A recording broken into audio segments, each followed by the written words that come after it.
성도 여러분 안녕하세요. 말씀 묵상 리바이블입니다. 하나님의 말씀을 붙들며 오늘 하루도 승리하시는 우리 성도님들 되시기를 주님의 이름으로 축복합니다. 오늘 하나님께서 우리에게 주시는 말씀은 누가복음 5장 12절에서 16절까지의 말씀입니다. 우리 함께 읽도록 하겠습니다. 예수께서 한 동네에 계실 때에 온몸에 나병 들린 사람이 있어 예수를 보고 엎드려 구하여 이르되 주여 원하시면 나를 깨끗하게 하실 수 있나이다 하니 예수께서 손을 내밀어 그에게 대시며 이르시되 내가 원하노니 깨끗함을 받으라 하신대 나병이 곧 떠나니라.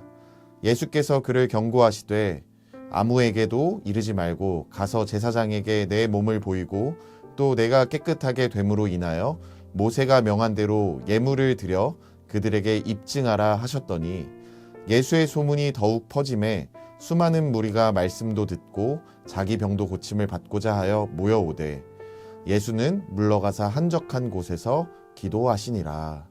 아멘. 세상에서 가장 외롭고 고통스러운 자리는 어디일까요? 그것은 단순히 몸이 아픈 자리만은 아닐 것입니다. 어떤 사람의 말처럼 사회로부터 격리되어 사람들에게 외면받고 그 누구와도 교제할 수 없는 자리, 그렇게 모두에게서 나라는 존재가 잊혀진 자리, 바로 그런 자리야말로 가장 외롭고 고통스러운 자리가 아닐까 하는 생각이 듭니다.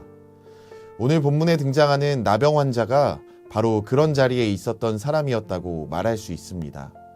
왜냐하면 그는 나병에 걸렸다는 이유만으로 레위기 13장 46절의 말씀을 따라서 혼자 평생을 성 밖에서 살아야만 했기 때문입니다. 모세를 통해서 주어진 율법은 이 사람과 접촉하게 되면 부정하다는 판정을 받았기에 그 누구도 나병 환자 곁으로 가려고 하지 않았습니다. 그래서 사람들로부터 철저히 외면당하고 잊혀진 채 성 밖에서 홀로 고통 속에 살아갈 수밖에 없었던 사람이 바로 나병 환자였습니다. 그렇게 경제적으로도 정서적으로도 사회적으로도 사람들과 완전한 단절을 경험하며 살아갈 수밖에 없었던 사람이었던 것이죠. 그런데 놀라운 점은 오늘 본문에서 예수님께서 그를 찾아오셨다는 것입니다. 12절 말씀을 보시면 예수께서 한 동네에 계실 때에 온몸에 나병 들린 사람이 있어 라고 시작하고 있습니다. 보통 이 말씀을 보면 나병 환자가 예수님께 먼저 나아온 것으로 생각하시는 경우가 있는데요. 여러분 사실은 그렇지 않습니다. 왜냐하면 조금 전에 말씀드렸던 것처럼 나병 환자들은 율법에 따라 성 밖에서 격리된 채 살아야 했기 때문에 마을 안으로는 절대로 들어올 수가 없었습니다. 그런 점을 고려해 볼 때 예수님과 나병 환자가 만났다는 말은 나병 환자가 먼저 예수님 계시는 곳으로 찾아온 것이 아니라 오히려 예수님께서 직접 나병 환자가 살고 있는 동네, 즉 성 밖에 있는 동네로 찾아가셨고 그곳에서 나병 환자가 예수님께 나와서 나병 환자를 만나주시고 그를 치유해 주셨다는 것입니다. 그래서 오늘 본문이 우리에게 전하고 있는 첫 번째 메시지는요, 우리 예수님은 언제나 우리를 먼저 찾아오시는 분이시라는 것입니다. 우리를 포기하지 않으시고 끝까지 선하심으로 쫓아오시는 분이시라는 사실을 오늘 말씀이 우리에게 드러내고 있는 거예요. 우리가 질병으로 인해 아파할 때에도, 사람들과의 관계가 깨어져서 좌절하고 슬퍼할 때에도, 또 여러 가지 문제들로 인해 고통스러워하고 힘겨워할 때에도 우리 예수님은 우리를 홀로 버려두지 않으시고 우리를 향해 먼저 찾아와 주시고 우리를 만나 주시고 우리를 치유해 주시는 분이시라는 것입니다. 우리 예수님이 길 잃은 양과 같은 우리를 끝까지 찾아내셔서 우리를 회복시키시는 분이시기 때문에 우리에게는 그 어떠한 고난이 다가온다 할지라도 소망이 있는 것이죠. 이 사실을 증거하는 말씀이 오늘 우리에게 주시는 첫 번째 메시지입니다. 그리고 또 두 번째로 주목해서 살펴볼 부분은 어떻게 나병 환자를 치유해 주셨는가 하는 모습을 주목해서 살펴볼 필요가 있습니다. 예수님은 회당장 야이로의 딸을 고치셨을 때처럼 사실 말씀만으로도 충분히 나병 환자를 고치실 수 있었습니다. 그런데 예수님은 그렇게 하지 않으셨어요. 오랫동안 사람의 손길을 느껴본 적 없는 나병 환자에게 직접 손을 내미셨고 그를 만져주시면서 치유해 주시는데요. 예수님은 물론 정결의 근원이시기에 예수님께서 이 나병 환자를 만지신다고 해서 부정해지실 일은 없습니다. 하지만 이렇게 만지는 행동은 예수님께 큰 위험 부담이 있는 행동이었습니다. 왜냐하면 다른 사람들은 율법을 따라서 예수님을 부정한 사람이라고 판단하고 핍박할 수 있었기 때문입니다. 도대체 왜 예수님은 그런 모욕과 수치를 감수하고서라도 이 사람을 직접 만지셨을까 하는 의문이 드는데요. 그 이유는 명백한 거죠. 예수님은 그렇게 모욕과 수치를 당하시더라도 나병 환자가 온전히 회복되기를 바라셨기 때문입니다.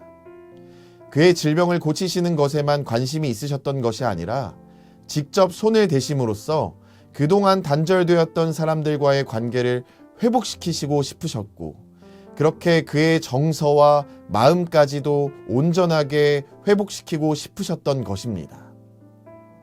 사회적으로도 경제적으로도 또 정서적으로도 단절되고 소외되었던 영혼이 이제는 더 이상 홀로 쓸쓸하게 살아가지 않고 하나님의 사람들과 함께 교제하고 더불어 살아갈 수 있게 하시기 위해서 예수님은 모욕과 수치를 감수하시면서까지 직접 나병 환자에게 손을 대시는 방식으로 그를 치유하셨다라는 것입니다. 그렇게 나병 환자를 회복의 자리에 올려놓으신 것입니다. 그런데 예수님이 어디를 향해 가시는가 하면요, 예수님이 대신해서 나병 환자의 자리로 가시고 계시는 모습을 우리가 성경에서 확인해 볼 수 있습니다. 성경을 계속해서 살펴보면요, 예수님이 골고다에서 십자가에 못 박히시는데요, 이때 예수님이 사람들에게 받았던 대우를 잘 살펴보시면요, 예수님이 어떤 사람 취급받았는지를 우리는 잘 알 수 있습니다. 예수님은 사람들에게 외면받으셨고요, 사회로부터 격리되셨습니다. 또 제자들은 예수님을 홀로 버려두고 모두 떠나버렸습니다. 그뿐만 아니라 예수님은 나의 하나님 어찌하여 나를 버리셨나이까 라고 하시는 말씀을 보면 영적인 고립까지 경험하셨다라는 사실을 우리는 알 수 있습니다. 그렇게 홀로 쓸쓸하게 죽임을 당하셨는데요, 바로 그 장소가 골고다였고, 골고다는 성 밖에 있는 곳이었습니다. 그러니까 이 모든 말이 무슨 말을 의미하고 있는 것인가요? 나병 환자를 정결하게 회복하시는 대신 예수님이 나병 환자의 자리로 가셔서 나병 환자가 감당했어야 할 성 밖에서 홀로 외롭고 고통스럽게 죽어갔어야 하는 하나님의 공의의 심판을 예수님께서 대신 감당하셨다라는 말인 거죠. 그런 점에서 오늘 말씀이 우리에게 들려준 두 번째 메시지는, 예수님은 우리를 살리시기 위해서, 우리를 온전한 회복의 자리에 올려놓기 위해서 우리가 받아야 하는 형벌을 대신 감당하시는 분이시라는 것을 오늘 본문 말씀이 우리에게 증거하고 있는 것입니다. 우리가 이렇게 과분한 사랑을 받았고 말로 형언할 수 없는 은혜로 회복된 자들이라는 것을 성경이 우리에게 들려주고 있는 것입니다. 사랑하는 성도님들, 그렇다면 우리가 이제 어떻게 살아가야 하겠습니까? 예수님께서 나병 환자를 고치시기 위해서 직접 성 밖 동네로 찾아가셨고, 그렇게 우리를 살리시기 위해서 이 땅에 직접 오신 것처럼 우리도 이 땅에서 외롭고 쓸쓸하고 그렇게 죽어가고 있는 하나님의 잃어버린 양들을 향해 손을 내밀며 다가가야 하지 않겠습니까? 오늘 우리 주변에 있는 분들을 돌아보면서 예수님의 사랑과 은혜를 나눠주시고 전해주시는 사랑의 성도님들이 다 되시기를 주님의 이름으로 부탁드립니다. 성도님들의 말씀 적용을 통해서 더 많은 영혼이 진정한 회복을 경험하여 하나님 백성 공동체 안으로 돌아오게 될 것입니다. 이 사실을 기억하며 오늘 하루를 살아내시는 성도님들이 다 되시기를 주님의 이름으로 축복합니다. 기도하겠습니다. 사랑하는 주님, 우리의 질병과 아픔, 관계의 단절과 고통 속에서도 우리를 포기하지 않고 끝까지 찾아오셔서 회복시켜 주시는 사랑에 감사드립니다. 우리가 받은 십자가 사랑이 얼마나 위대한 것인지 날마다 기억나게 하셔서 우리도 우리 주변에 외롭고 고통받는 이들에게 손을 내밀 수 있는 믿음의 사람들이 다 될 수 있도록 인도하여 주옵소서. 우리를 통해 많은 이들이 하나님의 역사하심을 경험하게 하시고 하나님께 돌아올 수 있도록 우리를 사용하여 주시옵소서. 예수님의 이름으로 기도합니다. 아멘. 오늘도 우리 두 가지의 기도 제목을 놓고 함께 기도하며 나아가기를 소망합니다. 먼저는 고난 속에서도 우리를 찾아오셔서 회복시키실 하나님을 기대하게 하소서라는 기도 제목으로 기도하며 나아가기를 소망하고요. 두 번째로는 주변에 외롭고 고통받는 이들에게 예수님의 사랑으로 손 내밀 수 있는 용기와 힘을 달라고 우리 이 시간 이 두 가지의 기도 제목을 놓고 함께 기도하며 나아가도록 하겠습니다. 기도하겠습니다.